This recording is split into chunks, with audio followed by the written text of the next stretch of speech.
say, have you checked in your labor sheet? Oh, that would have been cute if she was panting. That would be a great... Oh, wait. That would be, like a play on, and that's why we drink, where they go, yeah. their dog barks. Instead of a bark, it go... Well, in My Favorite Murder, they have, well, I don't know if they do it anymore because he's passed away, but they would, at the end, they would say, Elvis, do you want a cookie? And he'd go, meow. Oh, little cat. Oh, Yeah. his name is Elvis? His name was Elvis. He passed away. Elvis. Elvis. I Yeah. thought you meant Albus, like Albus Elvis. Dumbledore. Oh, that's cute, too. Yeah. Sorry. It's okay. Brie, I'm tired. Amy had her first full week of work this week, and she killed it. I killed it. She's a lawyer, guys, basically. Oh, I have to tell you. No, I'm not. But I do have to tell you something really funny. So we're going to do this potluck for Christmas. And Is this the thing that you wanted to tell me earlier? oh, no, I didn't. Okay. Not Okay, that. well, What did I want to tell you? I don't remember. You told me to shoot. remember something, and I forgot, and I didn't write it down. I'm so sorry. I meant to write it down, but I got busy. What is she eating? I don't know. She keeps on picking up something and just, like, chewing on it. Okay. You should have written it down. I'm kind of disappointed you didn't write it down. Sorry. But I feel like it was important too. This is about a name. You said a name. I think you said a name. I feel like I didn't. But this isn't what I wanted to tell you, but this is what I want to tell you. So we're going to do a potluck. And so today I signed up. The gal that's like hosting it, she's self-proclaimed party planner. Yeah. So she was printing it out, and I was like, An owl. She's chewing on it's an the owl that I threw at you last week. Oh, that's cool. Well, you're dumb. You're a dog. So I signed up, and I signed up to make my apple pie. Because, Nice. It's delicious. one, I want to wow people. It's like the most unique apple pie that I've ever had. Yeah. And I mean that in a good way. Yeah. I just don't know how else to say it because I've never had an apple pie like that before. So there's some dietary restrictions in the office. Like one of the lawyers cannot have peanuts or any type of nut. He will literally die. Oh, okay. Wow, that's important. Like super, super bad. So yeah. I told the gal, I was like, yeah, I'll make my apple pie. And I was like, but I don't think I know that there's some dietary restrictions. It has pecans in it. And she's like, oh, so it's a murder pie. And I was like, yes. And so then I was telling her like it has cheesecake in it and stuff like that. And she was like, oh, well, our DA, Joe literally will die if he has any type of milk products. Dairy. Oh, man. No, but he's not allergic to it, but he hates it, like despises it. Oh, okay. And Then so don't eat it. I was like, I turned to her and I was like, oh, cool. So a double homicide pie. Do they know you have the podcast? No, but it was fitting because it's the DA's office. I love it. That's great. So that's what I wrote on the thing. I was like, double homicide apple pie. Yes. Double homicide apple pie. Yes. Accidental deaths. That's awesome. Yeah. Nice. So, anyways, that's not what I wanted to tell you. I don't remember what I wanted to tell you. I'm so sorry I failed you. I was doing something in the kitchen. I was near a notepad as well. I'm really not doing myself any favors right now, but I was near a notepad. I remember when you were telling me, I was looking at the stove and I turned to the fridge and I looked at the notepad and I was like, I'll remember and then that. I turned back around and I was like, it's fine. Amy doesn't matter. No, you do. You matter so much. Guess what? Okay, what? Steve-O is coming to Fairbanks. Shut the front door. And me and Josh are gonna go see him. I want to go. His tickets are on sale. When? We got like I'm assuming row A is front row. So we got front row seats, like 3 and 4A. When'd you get them? Today, like a couple hours ago. Oh my gosh, you should have told me. I shared it on Facebook. Okay. It's on my Facebook where you can get them. I can, yeah. I'll get them like You can right you can now. go with us. Yeah, I want to go with you. When is it? February 4th. Oh wait. What? What? Are you going to somewhere then? No, not during that time.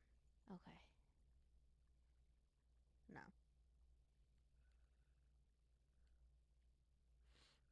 I'm really excited. Oh, the tickets are so cheap. They're like $60. I think they're like 50 something. But I got to where I could protect my ticket just in case something happens. And I get my money back. So, are you on the main floor? I have no idea. I just hit, all I hit was best available or something like that. Okay. I want to sit next to you guys. Let me check.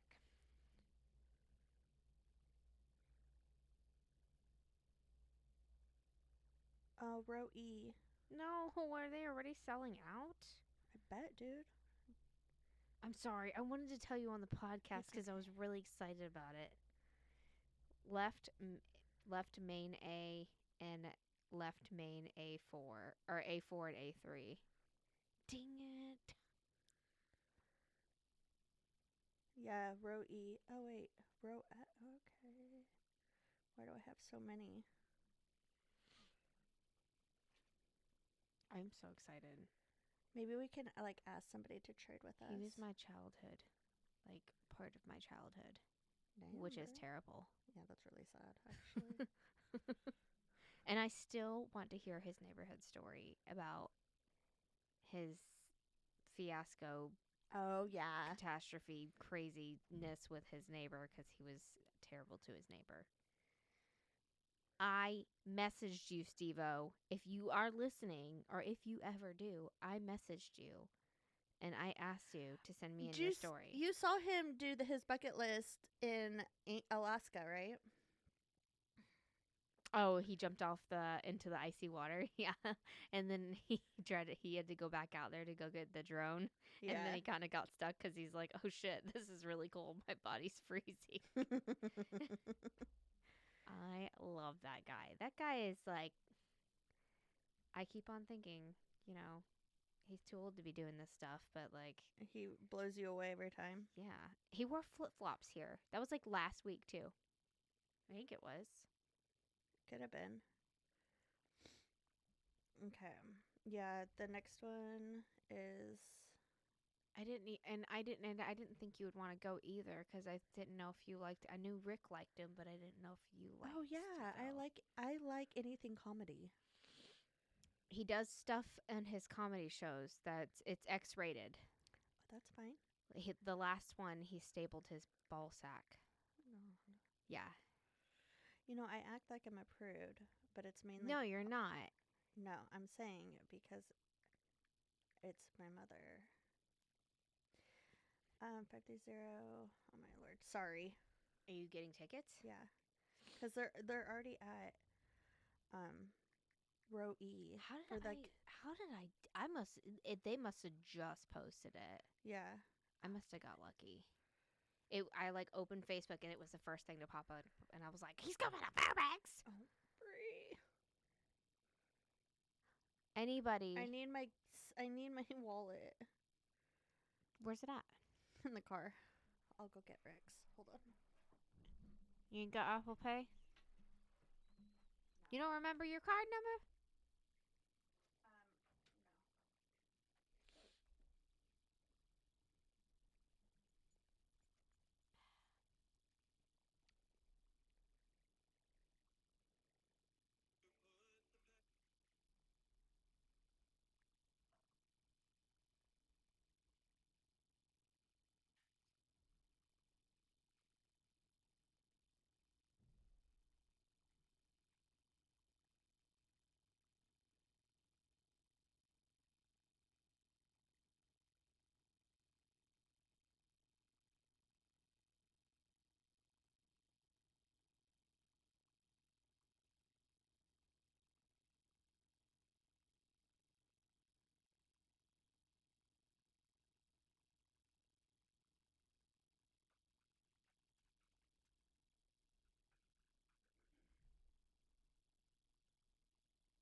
Yeah, it was for me too. It's because it automatically types it all into each little section. But I try to delete it and it just Yes, it goes back in. You have to hold on to it. I'm just gonna do it from Okay. Did you do it from here? No, I figured it out on my phone. I just had to hold on to it and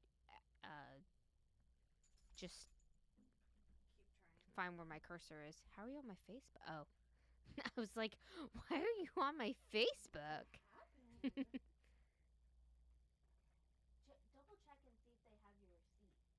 another seat. Row E, seat 1 and 2. That's okay. Also, I don't need my card when I'm up here. Yeah, they kept on telling you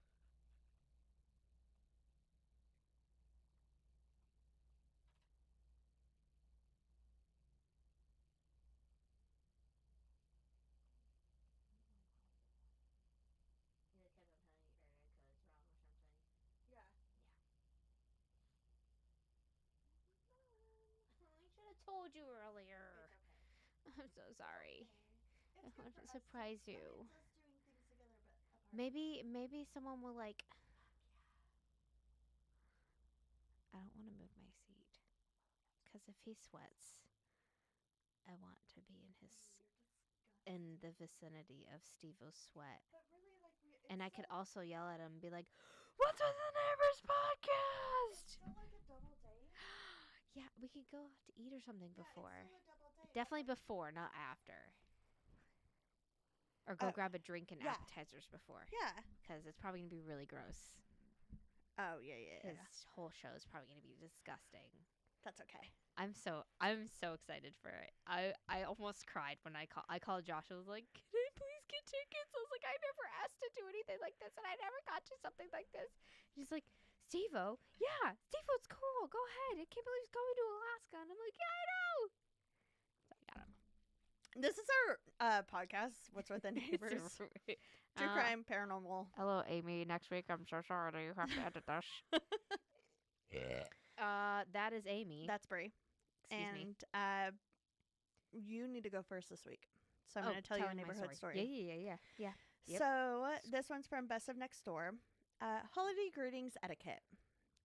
I just want everyone to know that it's okay to wish us happy Honda days, even though we are a Toyotathon family. You don't have to use the generic happy winter car sales greeting. I've heard what is the deal with this? I don't understand Every year, the cars companies always do some sort of like Toyotathon or Happy Honda Days to like they're on sale.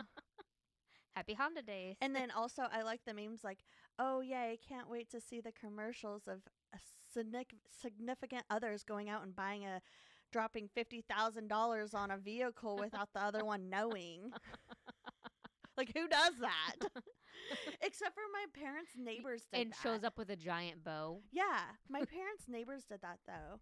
So, you have to. I feel like you have to have a lot of money in order to do that discreetly. well, like the husband went out. He didn't like surprise her. He was like, he came home and he's like, I got you a car, and she's like, yay, that's not the one I wanted. I mean, Josh could totally do that for me. But he knows what you want. Yeah. We would go car shopping before, and I would have an idea. I guess. He just went and got it for her, and she's oh like, yeah, I got you a car, by the way. Yeah, and she's like, I don't want that. She hates her car, and I was like, oh my gosh, can I have it? Because it was like a Range Rover or something. Oh, a super big gas guzzler. I used to want one of those. Yeah. Anyways, all right, let's share your story. So I feel so much better that I've like had released all my energy onto you. I'm so glad. I have zero energy, so that's a good thing. One of us we need to like equal each other out. Yeah, because I have like zero energy and you have like all the energy and I love it. Go ahead. It's the cat. I should have drank like more caffeine. Yeah, you should have. Does the cat want in? He's fine. Which one is it? I don't know. Oh, it's Leon. Oh my god. Fine. Go. You start your story. Okay. Go ahead. So last week I started the story Dark Tidings, or the book Dark Tidings, an anthology of holiday horror, and the story in it I did was I Should Have Known. And I left off with a fun little part. It was not fun. To refresh everybody, first off, the book is by Jess Charlie. She I'm sorry. I'm like super like, oh, you look so handsome. Oh, baby, he misses you so much. He does. Okay, can I start all that over? Yeah. Okay, so last week I started reading a story out of the book Dark Tidings, an anthology of holiday horror by Jess Charlie. You can find her books and stories and more on her website, jesscharlie.com, which can be found in the description for this episode. You can also follow her on Reddit, Twitter, Facebook, and that's at Melting Alphabet. Also, to refresh you guys, there may be some explicit content. Still? I can't remember. I don't think this part isn't as bad, okay. But there's a teeny bit. Okay, that's so fine. There's just a little bit of vulgar content into it. Very well. Very well. I'm just gonna throw it out there anyway. But we're in explicit content or Content. podcast. Yeah, podcast. So get over it. Get over it. Let's see.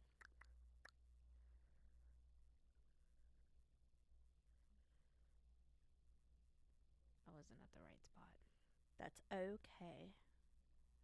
I feel like it had something to do with my work.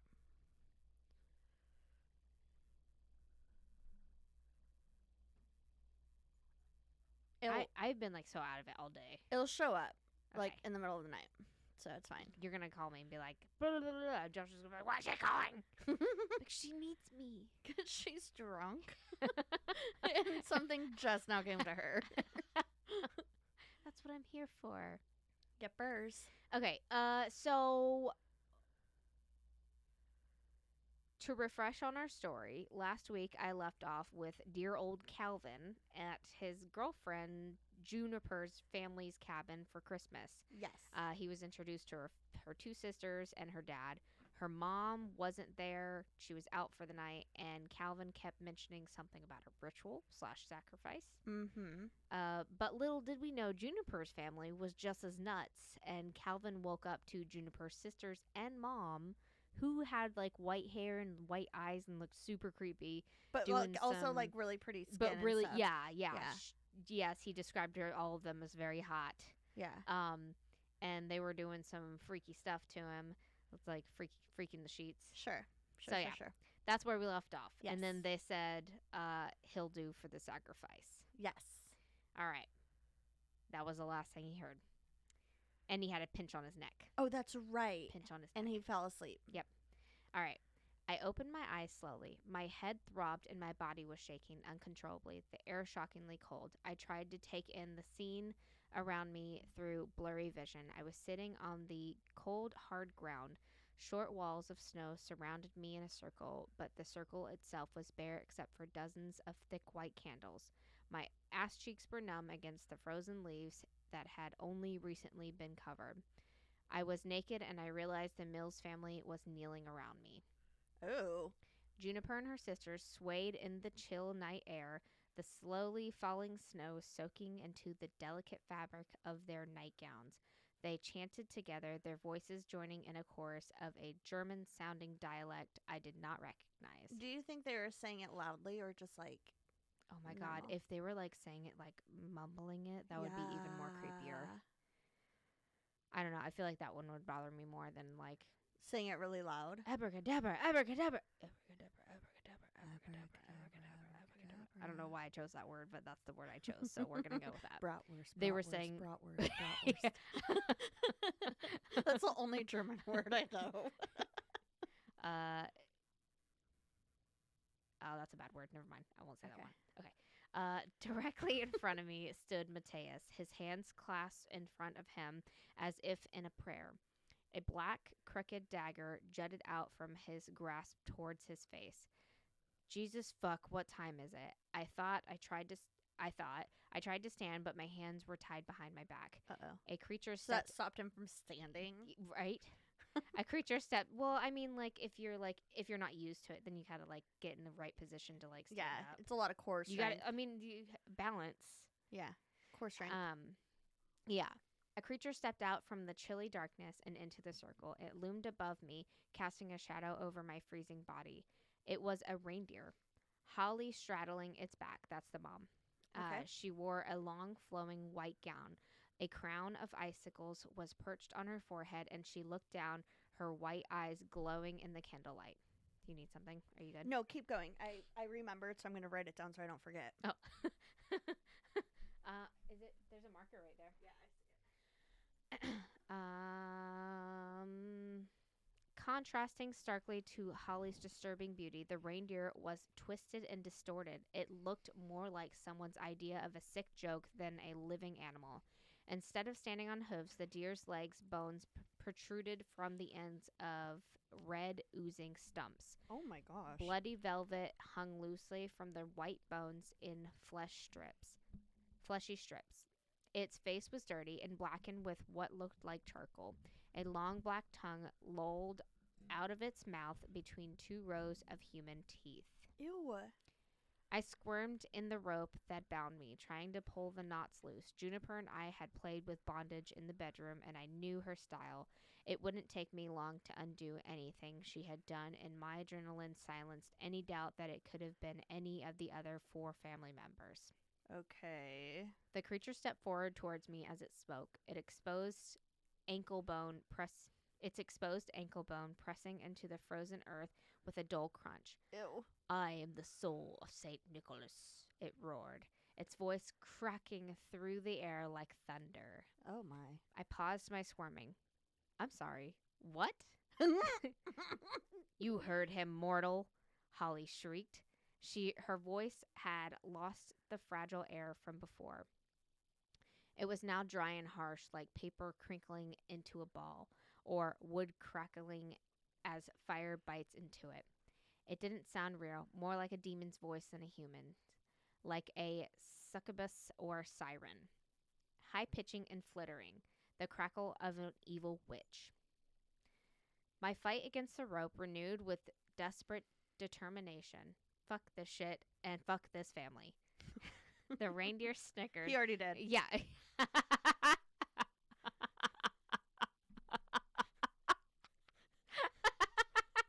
That's good. I couldn't help myself. I'm sorry. I love it. I'm so sorry, Mother. That was disgusting of me. I am also sorry. The reindeer snickered quietly before beginning to speak again. I am weak and old, but fresh blood will wash me anew. His eyes glowed like burning coals. Oh, Saint Nicholas, Saint Nicholas, we worship thee. The voices of the Mills family rose above the circle, their eyes closed with intense concentration. Matthias continued. We call upon the witching hour to bring our deity new life. Deity? Dity? D-I-T-Y? Yeah, D-I-E-T-Y. Deity. I don't know. Deity. We call upon the witching hour to bring our deity new life. Let St. Nicholas live again, the daughters chanted. The rope fell loosely from my wrist, and I silently thanked my now ex-girlfriend's crappy survival skills. Did she agree to this breakup? Yeah, right? This was not a mutual thing. I jumped up, naked and filled with fury that easily squashed all self-doubt I had going into this cursed holiday. My father's death was far from my mind, replaced with hatred. Matthias's eyes opened. His daughter's chanting faded as they looked from him to me and to the God before us.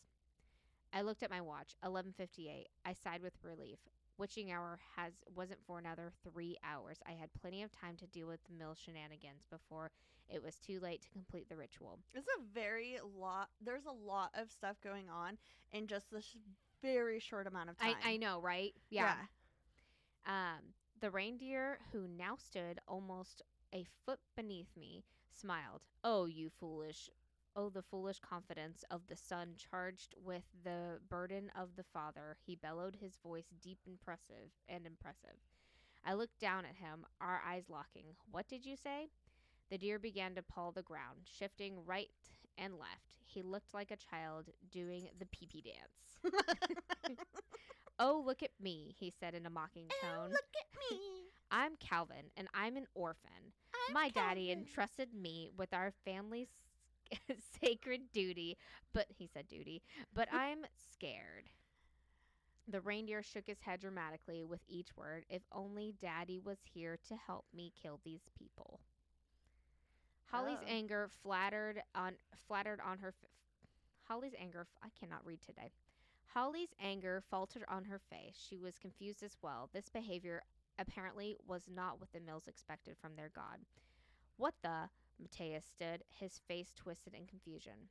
Get the fuck off of me, lady. The reindeer bucked and Holly fell to the ground with a painful thud. Matthias reached out and quickly pulled her towards him. His daughters were now cowering at his sides, all malice and power gone from their faces, replaced with utter confusion. How do you like it, fucking assholes? Again, I'm sorry for all the F-bombs. Yeah, that's a lot. The reindeer continued.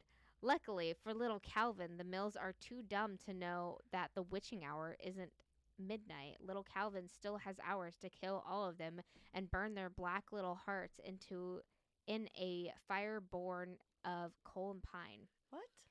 He stepped his dance. What? Do you have a question? No, it just wasn't expecting this turn of events. Yeah, the family messed up. Yeah. They didn't know what time it was supposed to be at.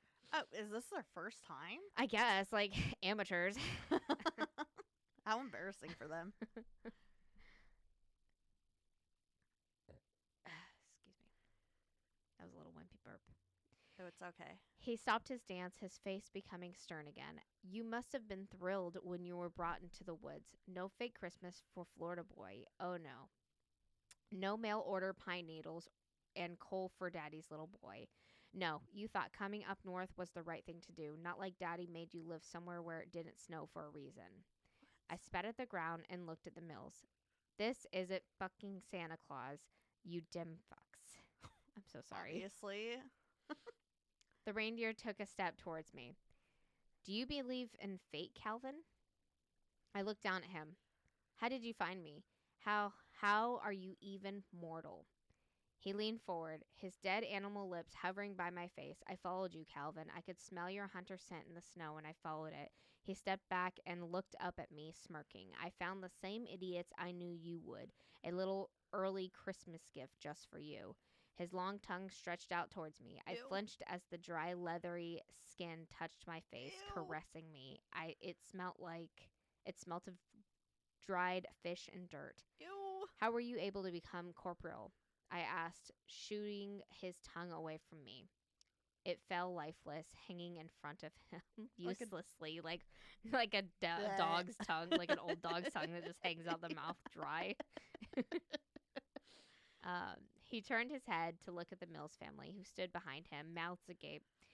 Juniper's mascara ran as she cried, confused at the scene in front of her. My mind shot back to Matthias's gun rack, his hunting trophies on the wall. Oh God, he made this vessel for you? Fucking sick man. The reindeer shrugged, or at least he lifted his shoulders in what could be interpreted as a shrug. So what now? I asked. Are you going to kill me? Not tonight, Calvin. He winked. I looked down at my watch. 1:15. I still have 2 hours to perform the ritual. There was a hiss around me like sand flowing. I looked up to see a pile of black where the Mills family had been standing seconds before. The reindeer swung his face around as if in astonishment. Oh my, where did those rascals get to? He stomped around in mocking confusion, the bare bones he stood on audibly snapping with the weight. Well, he looked back at me. Good luck trying to find new sacrifices in the middle of bumfuck wherever state this is. I'm out. He turned away from me and leapt into the snow. He bounded deeper into the woods, his legs spasming in front of him as if he didn't have the right number of knees. See you next Christmas Eve, motherfucker, he said over his shoulder as he disappeared from sight.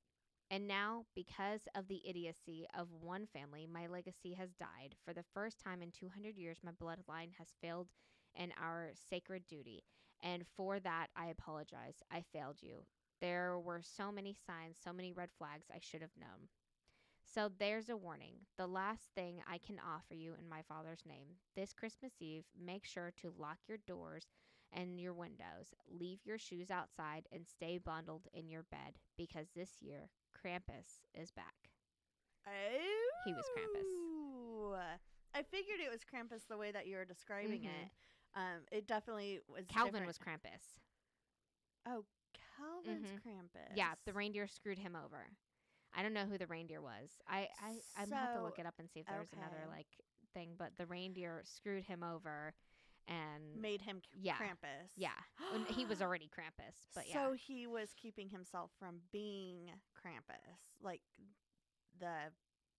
he was disguised as a human. Yeah, yeah.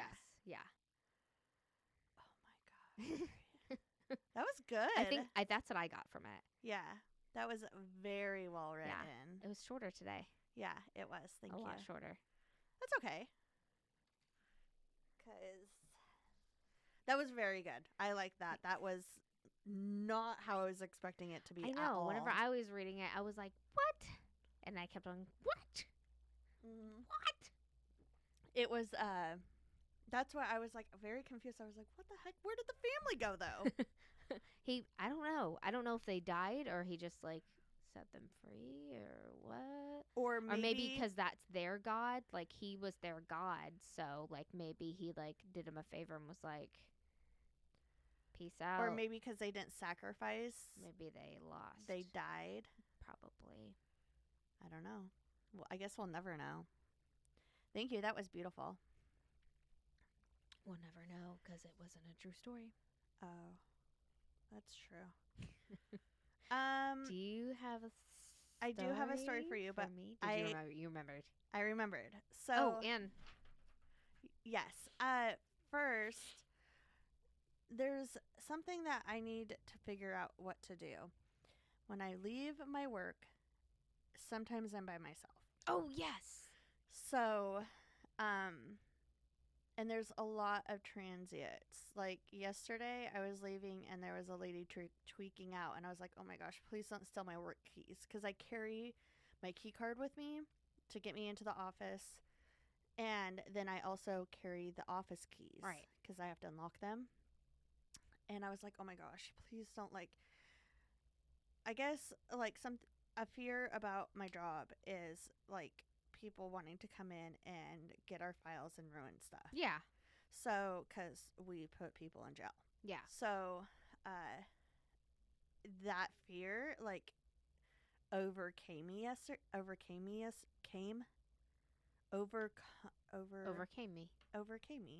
weird. That it doesn't sound right. But it overcame me, and I was like, I need to get some sort of protection, not a gun. I don't know if you can carry that in your office because you work for. I mean, I was thinking more of like a taser or something like that, because I have a work bag, and I was like, I could just leave it in my work bag. Like I need something, anyways. So if you guys have ideas, like or like a good company that you buy from, let me know. I don't want to buy from Damsel in Defense, because I've used them before and their stuff goes bad. So if you always have your keys out. Well, I always have my keys out. But there's another thing is I start my car. I have to walk 2 blocks, start my car, and then walk back because it's out in the snow. Right. And so my car's just like sitting there unlocked. Like anyone could steal it. Right. So, and I'm downtown. It sucks. But if anyone has ideas of like a good company to buy like security stuff, like a taser or like a little little thing that you put on your key ring or whatever, let me know. I think you should do something for your keys and a taser. Yeah. I'm open to multiple always have things. backup. Yeah. So if anyone has anything like that, let me know, because I'm going to ask my husband that for Christmas, since I just got his Christmas present. Oh. That's But scary. It is scary. Yeah. And so I was like, oh my gosh, if they see me coming out of this office, like, it's a high place to get kidnapped too, and like just things to happen. Yeah, like, it's a high downtown. crime rate here. Yeah. Very high. Yeah. So Sorry. just let me know. I know, dude. Oh my God. You're like, I've read about a lot of it. I know. Just this week. So anyways, let us know in the Facebook group or message me or whatever. I'm open to any ideas. And speaking of Christmas presents, you guys can 100%. I go first, right? Nope. Go ahead. 100% check out our website. Okay, go ahead. To follow us, we are on Instagram, Twitter, TikTok, Snapchat, and Facebook. We also have a Facebook group and on there you can join and become part of the neighborhood. Just search for our handle at WWTN Podcast. You can subscribe to the show on our website, what'swiththeneighbors.com, where you can find all of what I just mentioned, along with our merch available to purchase. And on there, you can also find a link to our Patreon and be on the donor bus. That's at patreon.com/WWTN podcast. For $5 a month, you can get our unedited video episodes early and exclusive content. For $3 a month, you can get our audio episodes early, exclusive content, and both tiers offer a free WWTN magnet when you sign up. Feel free to slide into our DMs with any questions, comments, or story suggestions. We are always accepting your personal true crime, paranormal, and neighborhood stories for our occasional listener story episodes. You can send in any of that to wwtn.com. wwtnpodcast@gmail.com. Boom. So, do you want to hear my story? You bet your bottom dollar I got $1. One thing I want you to do for this is really hype up the way that this guy looks. And okay. Like how people like kind of let him do whatever they wanted. Okay. Whatever, like they like just kind of gave into him. Okay. I don't know why. I just like the way I was writing it. I was like, this fucking guy. Like. All right. Okay. So. Hold on. Damn. Do you want something to drink? Nope. Do you want that wine? Nope. No. Me and wine don't mix lately. That's weird. Unless it's like sweet wine. You know what I keep forgetting to do? Is getting you a set of wine glasses. No. I have wine glasses. I broke one. I just need one. Like you picked the weirdest like height and like size. I know. Freaking Fred Meyer. They're out. You suck. Okay. Fred Meyer. Not me. Yeah, Fred Meyer sucks. And yeah. Amy, who I wasn't drunk. I was drunk that night. Not when I was like one glass in or whatever, and I was like, bleh. Anyways, so around 4 p.m. on November 24th, a man calling himself Dan Cooper entered the Portland. What? Continue. Okay. Dan Cooper entered the Portland International Airport and purchased a one-way ticket to Seattle-Tacoma Airport for $20. What? Continue. Okay. I'm very excited about this story. Okay. I think I'm very excited about this story. Okay. He was assigned. I'm very excited. Sorry. Are you excited? I'm so excited about this story. Did you watch the Netflix on it? No. There's a whole entire series about it. What the heck? A true like. Is this DB Cooper? Yeah. Yeah. There's a whole series about it. What? Yeah, it came out like a couple months ago. I haven't seen it. It has a lot of information in it. Oh shoot! I hope. Oh, it's good. You're good. Okay. You're good. I didn't finish it yet. I'm only like the first episode in, but like because I had listened to like multiple podcasts on this because my mom's talked about it before. Oh, my mom really? lived in Washington, and it was like not in Washington, but you know, right. close in the area. Anyway, I'm sorry. Your mom's in the area of Washington? She was near Oregon. Oh, when it happened? Yeah. Gotcha. Okay.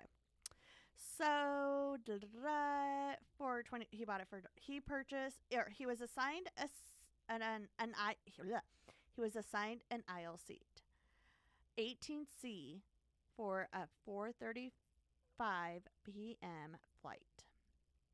The plane carried 36 passengers that day, not including the pilot, Captain William Scott, the first officer, Bob Ratachak, the flight engineer, H.E. Henderson, and 2 flight attendants, Tina McLough and Florence Schaffner. And mind you, I got maybe 5 websites of information. So if I'm wrong, I'm wrong. So Dan had no accent. He was a middle-aged white male with a slick dark suit and tie. He was incredibly handsome, according to other passengers. Other passengers wouldn't stop talking about the how news handsome says he's incredibly handsome, so he is incredibly handsome. He's incredibly handsome. As striking as his appearance was, he didn't bring any attention boarding the flight. After takeoff, Dan handed Florence, the flight attendant, a note. At the time, men traveling alone commonly would slip the flight attendants notes and their numbers, so she just put it in her pocket and was She's like, perf. Yeah, basically. She's like, thanks, and just didn't look at it. And the next time she passed him, which is crazy because, how much are they up there, walking back and forth? Seattle to Portland is maybe a 30 minute flight. It's super short. Wait, the flight was Seattle to Portland? Well, it was Portland to Seattle. Jeez, that is really short. It's super short. Not even. Yeah, I guess so. Because driving is about 3 hours. The total from them to take driving off to land is 30 minutes. We just drive it. Yeah. I mean, I guess if you're a business person and you need to be somewhere, like a nurse or something that's a traveling nurse. I guess. But jeez, it's such a short flight. It's so cheap. Maybe a 2-hour flight. Jeez. Yeah, or drive. 2-hour drive. Yeah, maybe 3. So so she just put it in her pocket and ignored him. The next time she passed, Dan motioned for her to come closer. He told her she better read that note. And warned that he has a bomb. Oh, okay. Nodding towards his suitcase. Florence then went to the gallery to read the note. Not nodding towards his pants. Hey Florence. There, pretty lady. I've got a bomb in here. I got a bomb. She's like, good Lord. So, Florence then went to the gallery to read the note. She showed it to the other flight attendants, and together they hurried to the cockpit to show the pilot. After he read the note, the pilot, read the note, the pilot immediately contacted air traffic control. They in turn placed an urgent call to the airplane president, Donald Nyrup, who said they should comply with Dan's commands. They're like, yeah, they're in the air. Yeah, they're with in the a bunch air of people, with 30, and there's a bomb. Yeah, 35 other passengers. So they're like, just give him whatever he wants. If he wants an extra drink, give him an extra drink for free. It's fine. Give him the peanuts. I was just thinking of a Karen. What was the flight attendant's name? Florence. Yeah. So she's like, DB, do you want another bourbon? Florence, just go out with him. Just go out with him. That's what he wants, basically. So, Donald wanted to avoid any negative publicity that, anything would any disaster that's happening. Of course. So he was just give him whatever he needs, so that everyone knows, the media, aka, will know that we complied. Dan instructed the flight attendant to return the note. He's like, give me that note back. Did you check yes or no? Do you like me? Do you like me?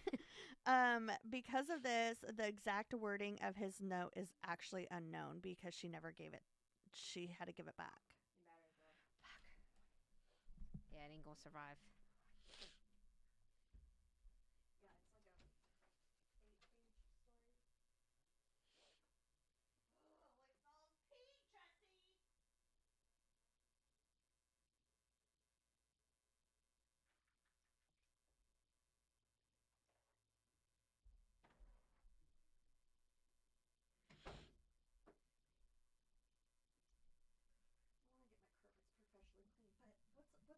so expensive. She's gonna freaking pee again. Yeah, just do it whenever you move. But then, like, you can't enjoy it. Yeah. Just throw. Do you throw any bleach in your? I always do like maybe like a tablespoon or two of bleach in mine. It helps with the smell. If there's something really smelly, yeah. Especially dog pee. Maybe not. It doesn't work very good on cat pee because cat pee is super strong, but it does help with like other smells. I mean, I did a really. And it won't change the color. Okay, I did a super quick. Like I needed like actually. Like, yeah, take your time. Cause drag it slow. Yeah, he was like, you know, piss everywhere. Well, fucking put her outside. Yeah. Every time she's ever been picked up by any of us, except according to him, no one was home when it happened. She peed. Wait, he was home today? He was home. Oh, okay. No, I'm saying the one time. Okay, I see. The one time that, according to him, she peed when he picked her up, no one else was home to witness. Oh, I see. Oh. Yeah, just it's fine. Grab a towel. Put a leash on her collar. Does he know that? Drag her outside. Yeah. Make it happen. You're a grown up. He's doing great with Alice, so you know what? He picked her up from school today. So that's a big deal. That's good. Yeah. Anyways, okay. So Dan instructed the flight attendant to return the note. Because of this, the exact wording of the note is unknown. We just talked about that. Oh wait, so they didn't even. Oh, he took it back. I see. Yeah. I see. Yeah. He's like, okay. I want it back. What? Did you check yes or no? Okay. Never mind. Florence recalls that the handwritten ink note demanded $200,000 in cash and two sets of parachutes. Cooper wanted these items delivered on arrival at the Seattle-Tacoma airport and claimed that if they didn't comply with these demands, he would blow up the plane. Why do you want two parachutes? Never mind. I would assume because if he only asked for one, they could like cut it. Oh, okay. So he would die. Okay. So 2. Right. Yeah. Maybe he has a chance. Yeah. So everyone who read the note agreed that it contained the phrase, no funny business. Okay. Do you like me or not? Yes or no? Yes or no. Dan moved next to the window so that when Florence returned, she sat in his aisle seat. Oh. He's like, come sit next to me. Oh, he made her sit next to him. Yeah. Oh, how terrifying, though. Maybe she liked it. Maybe she was like... She's like, my day's been boring. Dan, I love you. He's a handsome man. He's a handsome man. Little city slicker. I don't know. I don't even know what that is. A city slicker? Yeah. No, you do. No, I don't. A city slicker, like, I don't go out in the woods. Oh, okay. Well, I am only in the city. Then maybe, yeah, that would work because he was wearing like a business attire and like looking super fancy. I don't like dirt. Dirt is disgusting. Or like a James Bond type of guy. Yeah. So after she sat in the aisle seat, he opened his suitcase wide enough for her to get a glimpse of wires and 2 cylinders, potentially dynamite sticks. He then directed her to return to the cockpit and tell the pilot to stay in the air until the money and parachutes were ready. After receiving the message, the pilot announced over the intercom that the jet would circle before landing due to mechanical problems. He was like, all right, everyone, we have mechanical problems, so we have to stay in the air. Because that makes sense. Yeah. Like, okay, let's not land and go get it fixed. Everyone's like, oh, cool. One of the jets isn't working? Great. Cool. We'll just stay in the air for that. Cool. It's great. Most of the passengers actually didn't even know about the hijacking. Oh, wow. So, like, discreet and calm. Yeah, Wow. everything was very calm. I would be like, we're gonna die! Yeah. I would not be the person to be on this flight. I would not want to be I would not want to be working. Yeah. I'd be like, say your goodbyes. Yeah. We're probably going to die. You're probably going to die. Actually, I'm going to jump out with Dan. I'd be like looking at everything and just crying. Yeah. Yes. This is the last peanut I'm going to eat. I can't believe it. I can't believe it. Dan was very precise about his demands for money. He wanted the $200,000 in $20 bills, which would weigh around 21 pounds. If smaller bills were used, then he might be too heavy for the parachute. That's smart. And then larger bills would actually weigh less, which could be more difficult to pass. Okay. I don't know what that means. Difficult to pass, I would assume, like, when you go to use it, like they check for fraudulent. Yeah, so that's what I would think too. Yeah. That's really smart. Yeah. He planned that ahead. Good job, Yeah. DJ Cooper, or Dan Cooper. DB Cooper. Yeah. He even specified that he wanted the bills with serial numbers to be not the same. That he wanted them to be all randomized. Oh, okay. That's really random. But the FBI did make sure that all the serial numbers began with the code letter L, so that that would at least somehow they could help track it. Yeah. Some kind of clue. Yeah.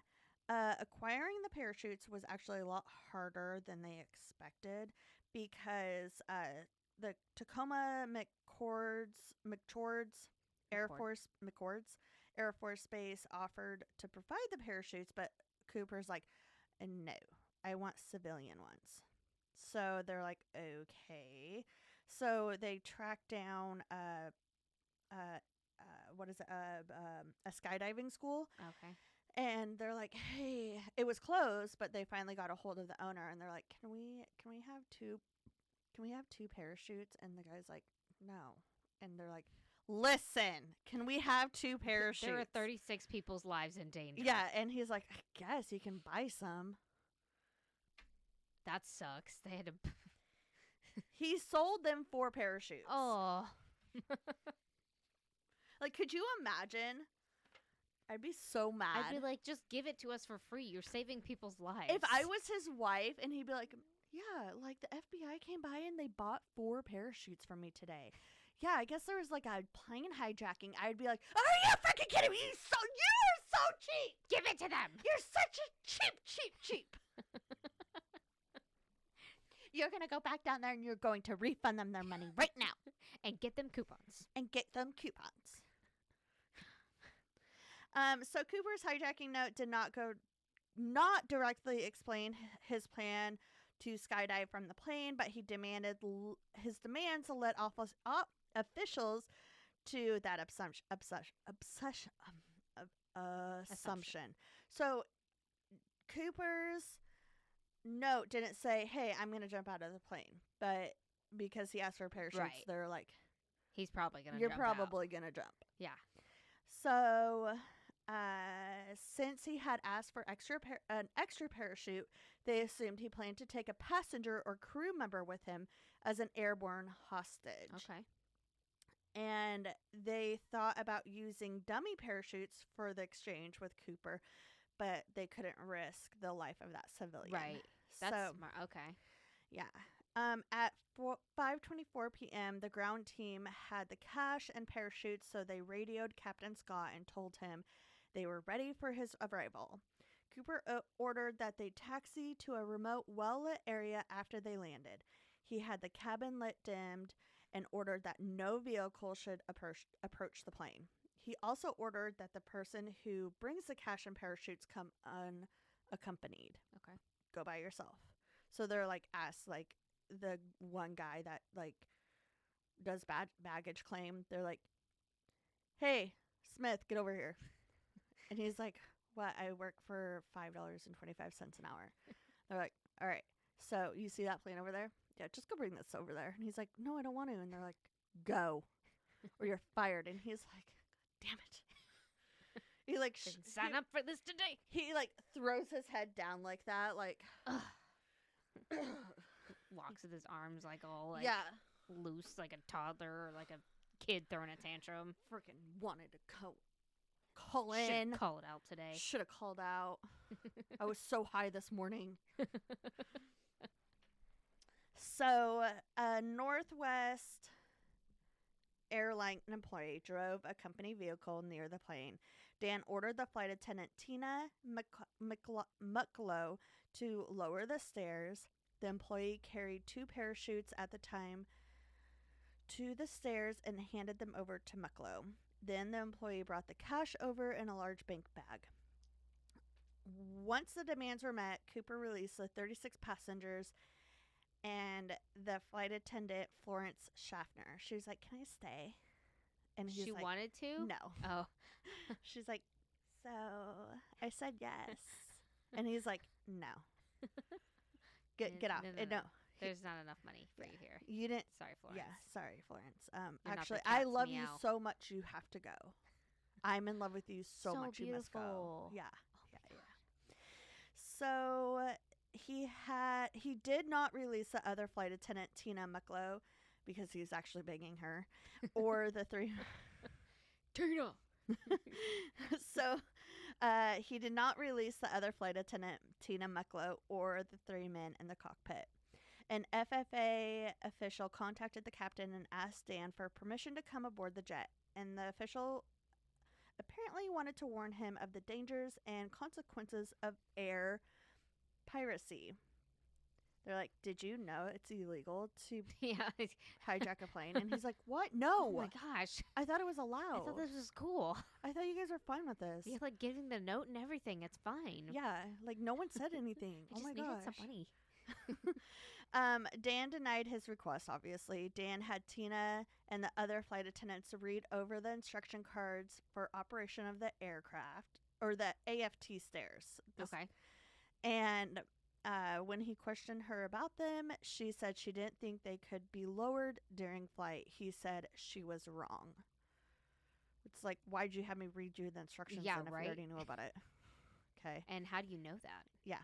So Dan had chosen this flight not only for location, but because of the type of jet that was used. He knew a lot about the Boeing 727, and Dan ordered the pilot to remain below an altitude of 10,000 feet and to keep the airspeed below 150 knots. Dang.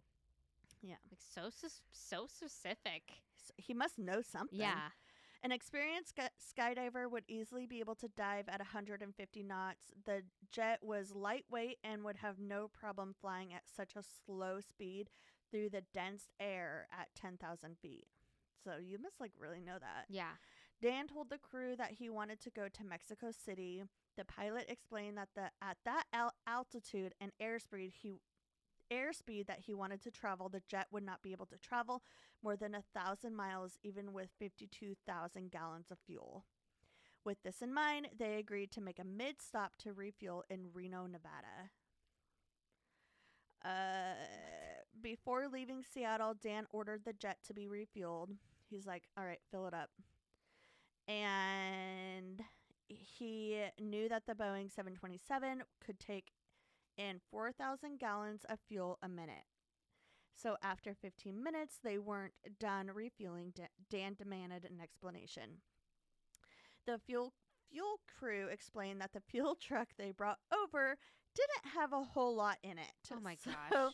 You guys. So, you know the characters in Monsters, Inc., the 2 dorky guys, the janitor crew? I'm sorry, I thought you had it. They're gonna move the focus. That's what I think of. So they brought in another fuel truck, which still didn't have enough fuel, so Dan decided just to leave. Guys, who is not doing their job? This makes me wonder why it takes so damn long to freaking taxi or whatever at the airport. Like, really? Come on, guys. Come on. Now we know the truth.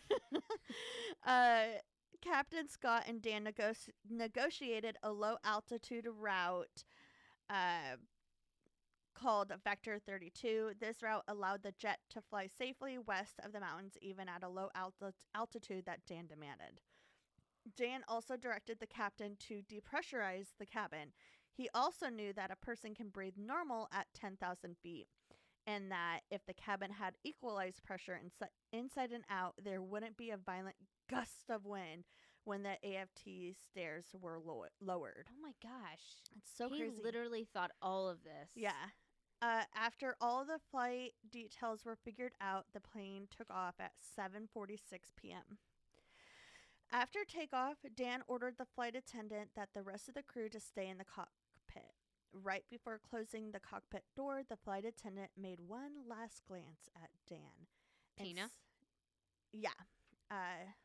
She made one last glance at Dan, and she saw him tie something, she doesn't know what, around his waist. She was like, just want to take one more peek of this handsome man before I close the door. It's James Bond. My James Bond. There was no peephole in the cockpit doors or remote cameras installed at the time, so the crew had no idea what Dan was doing back there. At 8 p.m., a red light gave warning that the door was opened. Scott asked Dan over the intercom if there was anything they could do for him. Hey, James Bond. Psh, is there anything we can do for you? Do you want another bourbon? Would you like more refreshments? No? He replied with an angry, no! That was the last word anyone ever heard of Dan Cooper. At 8:24 p.m., the jet took a quick nose dip first, followed by a corrected dip in the tail end. Scott made sure to note the spot where the dip took place, and which was 25 miles north of Portland, near the Lewis River. Yeah. The crew assumed that the AFT stairs had been lowered and that Dan had jumped.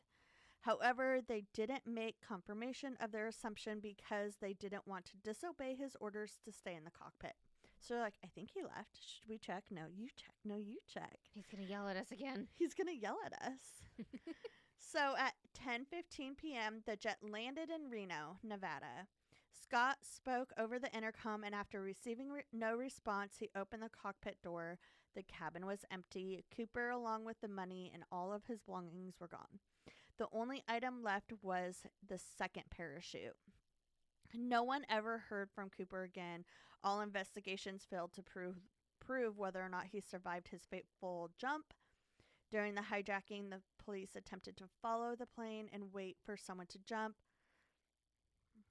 While they originally used an F-106 fighter jets, these planes were built to go up high speeds to 1,500 miles per hour, provided to be useless at low speeds. So they were like, yeah, like they didn't even see the flight. Yeah, they were going too fast. They were going too fast. So they're like, are you following it? Yeah, I think so. Why would you guys use fighter? Like, he's not like low. Like, yeah, what?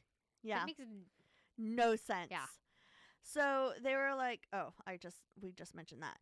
The police then co-opt the Air National Guard, Lockheed.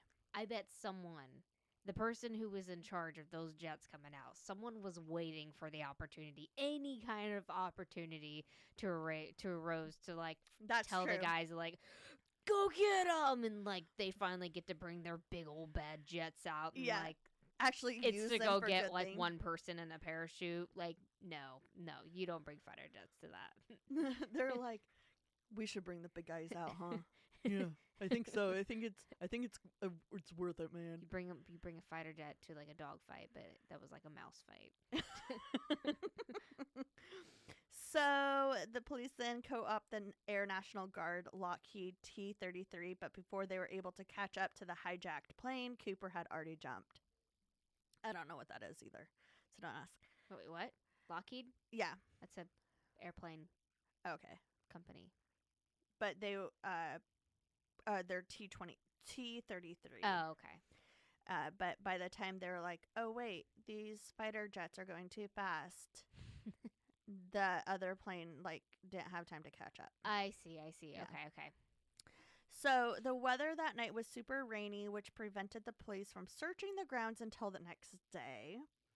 That Thanksgiving, I did not choose this story because it was Thanksgiving. It just happened to land on Thanksgiving. But yeah, I was listening to a podcast and I was like, oh, this is a good story. So the weather, I just said that. That Thanksgiving and for several weeks afterwards, the police performed an extensive search that failed to turn up any trace of the hijacker or the parachute. The police began searching criminal records for the name Dan Cooper, just in case a hijacker would use his real name. Yeah, right. One of their early results, however, would prove to have a lasting impact on the case. A police record for an Oregon man named D.B. Cooper was discovered and considered a possible suspect, although he was quickly cleared by the police.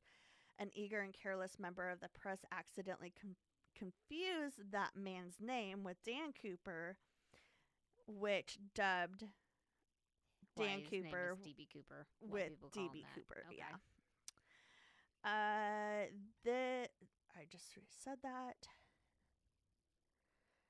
On February 10th, 1980, an 8-year-old boy found bundles of $20 bills with serial numbers matching the ones from the Cooper stash in the Columbia River. Oh. Some people believe this evidence helps support that the theory that Dan didn't survive. This discovery of these bundles led to new searches around the area. However, an eruption of Mount St. Helens on May 18th, 1980 destroyed any other evidence that might be around there. My mom talks about that all the time. Does she? Yeah, she said it's like snowing there. Oh, that's fun. Yeah. For them. It's cool. Someone died on the mountain. That's not cool. But he refused to leave his home. They knew it was going to erupt, and he was like, no, I've lived here my whole life. I'm not leaving. And he died there. Oh, that's really sad. I know. But also, like, why? Just go. That's just an excuse to die at that point.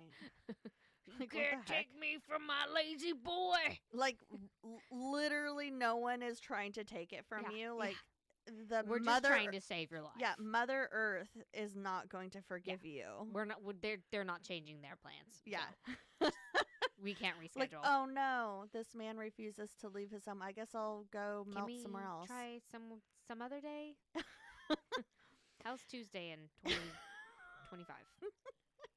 So many also have confessed to being Dan Cooper. The FBI has quietly explained some of these cases, but has yet to turn up anything useful. The FBI has quietly examined these cases, but no evidence actually came up from these claims.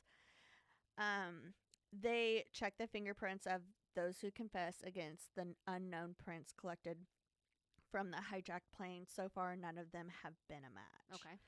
In August of 2011, Marla Cooper made claims that Dan Cooper was her uncle L.D. Cooper.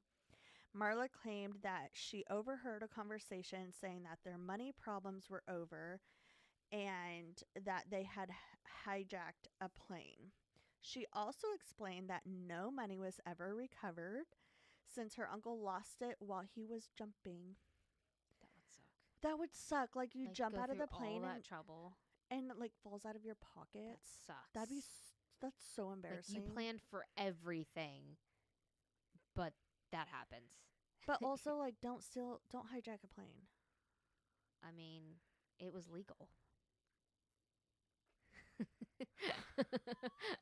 Oh wait, it wasn't. That's right. That's right. No one told him. That would just, like, he's like, oh no, like, as it's falling, he's like, no, my life is pointless. Although many people have identified Dan Cooper as one of their long-lost relatives, Marla Cooper's claims seem to come closest to the truth. One of the flight attendants on that flight even identified L.D. Cooper as looking as handsome as the hijacker.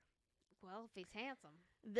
This theory, however, is still not one of the authorities are like, nah. It's not one of the top ones. Yeah. In July 2016, the FBI Jeez. officially announced that they would no longer be actively looking for resources and Aw. investigating this investigation. They did not mean that they had solved the case of the Cooper's identity, though. The leading theory by the investigator is that Cooper did not, in fact, survive his jump. So they're like, he's dead. Yeah. Although his extensive knowledge of the plane's systems initially led police to believe that he was a professional skydiver, they have since concluded that a jump in such weather conditions over with the outfit he was wearing, because he was in a handsome business suit. Right, yeah. With a ruthless patch of Washington wilderness in the middle of winter was a risk no expert would be stupid enough to take. The fact that the bag of matching ransom money was found left in the stream further supports the theory that he did not survive. Unless he had someone waiting for him.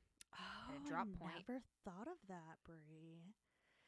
The real name of America's most famous hijacker remains a mystery. I'm pretty sure that's not the most famous one anymore, though. What? The most famous plane hijacker. Well, I don't know. I mean, I feel like he's pretty famous. I mean, I don't know. I think like the 9/11 hijackers are kind of up there. They're pieces of garbage. It's because they weren't handsome. Yeah. And that's the story Of D.B. Cooper. of D.B. Cooper. That was good. Thank you. Do you want this? Yes, actually. Jesse, bring it over. Just pick whatever one. All right.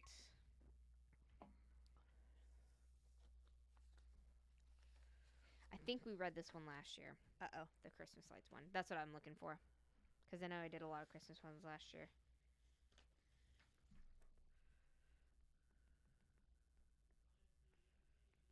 All right. Found garbage, not mine. Oh, Brie, will you read a neighborhood story? Oh, yes. Found garbage, not mine, in our trash can. Good morning. I hope everyone is well. I went to throw some trash today, and as I open our trash can outside, I find... Wait, didn't you just read this one? No. Okay. As I open our trash can outside, I find garbage that is not ours at all. Broken blinds, boxes of snacks and candy, big boxes of juice. Everything was just thrown all over, and that is not right. I was so disappointed because no one has the right to throw anything in our trash can without our permission. I am disappointed because I don't know what they will throw in there next, and I have the right to be afraid.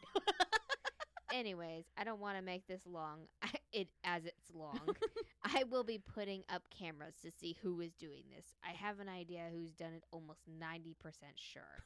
If it turns out to be you, then I will be calling the police, and I hope you are reading this. I hate to be like this just before Christmas, but I'm very disappointed. Always have a wonderful Monday and happy holidays. I don't want this to be long, but I'm going to make it 15 pages long. I'm not mad. I'm just disappointed in you. And I know who it is, and I hope you're reading it. But I'm not going to be like a grown-up and actually confront you and be like, yo, you throwing trash in my trash can? Can you stop? Can you please stop? Make up a lie and say, I have no room for my trash. Can you please stop? Or your trash is stabbing holes inside my trash. What? How about and just making a mess? Like, go put your stuff in their trash can. Yeah. It's like, hey, do you need another trash can? Because here's a link to go buy one. Here, you know what? You could be passive aggressive. Just drag your trash can over to their yard. Yeah. And be like, I thought you needed this. Yeah. There you go. Or just be an adult and go confront them. Get over it. Good Lord. People are so crazy out there. It's great. Happy holidays. Happy holidays. Disappointed. So disappointed. We're going to get... Yep. Peace out. Bye. Girl and Boy Scouts and all of you holiday cheer elves. I don't know. I'm still talking. We still have our elf on the shelf out, and he was making snow angels this morning. And why am I still talking? What is his name? His name is Hengry. It was Henry at first, but Charlotte couldn't say Henry, so she said It's Hengry. really cute. So it stayed Hengry. Say hi to your cats for us. At least I've had meow. At least. Ow. Are you okay? My knee just popped. Ow. Oh, was it a good one? No, but like a stabbing one. But it was like the tiniest little pop. It was like a, but like it radiated. Jab. Yeah. Little jab there. Jabby jab. You should watch that DB Cooper